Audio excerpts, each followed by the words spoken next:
Uydan ko'chaga chiqishingizdan oldin albatta bu videorolikni batafsil tomosha qilishingizni tavsiya etamiz. Bugungi ob-havo haqidagi muhim ma'lumot e'lon qilindi. Unga ko'ra, Toshkent shahrida havo biroz bulutli bo'ladi, biroz yomg'ir yog'ishi mumkin. Sharqiy shamol yo'nalishini o'zgartirib, g'arbdan 5-10 metr sekund tezlikda esa 12-15 metr sekundgacha kuchayishi mumkin. Harorat kechasi 12-14 daraja, kunduz 22-24 daraja issiq bo'ladi.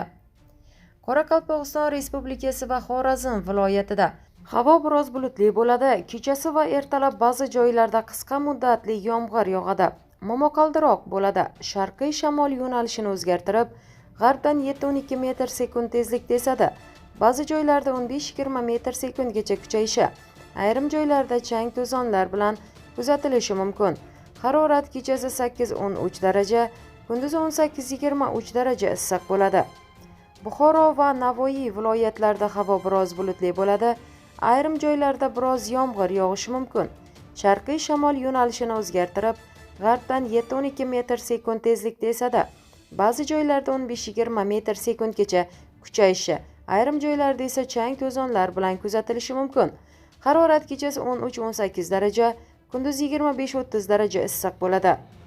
Toshkent, Sirdaryo, Jizzax va Samarqand viloyatlarida havo biroz bulutli bo'ladi.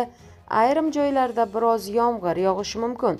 Sharqiy shamol yo'nalishini o'zgartirib, g'arbdan 7-12 metr sekund tezlikda esadi. Ba'zi joylarda 13-18 metr sekundgacha kuchayishi, ayrim joylarda esa chang to'zonlar bilan kuzatilishi mumkin. Harorat kechasi 10-15 daraja, kunduz 20-25 daraja issiq bo'ladi. Qashqadaryo va Surxondaryo viloyatida havo biroz bulutli bo'ladi. Ayrim joylarda biroz yomg'ir yog'ishi mumkin. Sharqiy shamol yo'nalishini o'zgartirib, g'arbdan 7-12 metr sekund tezlikda esadi. Ba'zi joylarda 13-18 metr sekundgacha, ayrim joylarda esa chang to'zonlar bilan kuzatilishi mumkin. Harorat kechasi 15-20 daraja, kunduzi 30-35 daraja issiq bo'ladi.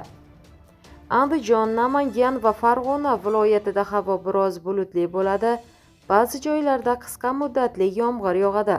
Momaqaldiroq bo'ladi. Sharqiy shamol yo'nalishini o'zgartirib, g'arbdan 7-12 metr sekund tezlikda esadi. Ba'zi joylarda 13-18 metr sekundgacha kuchayishi mumkin.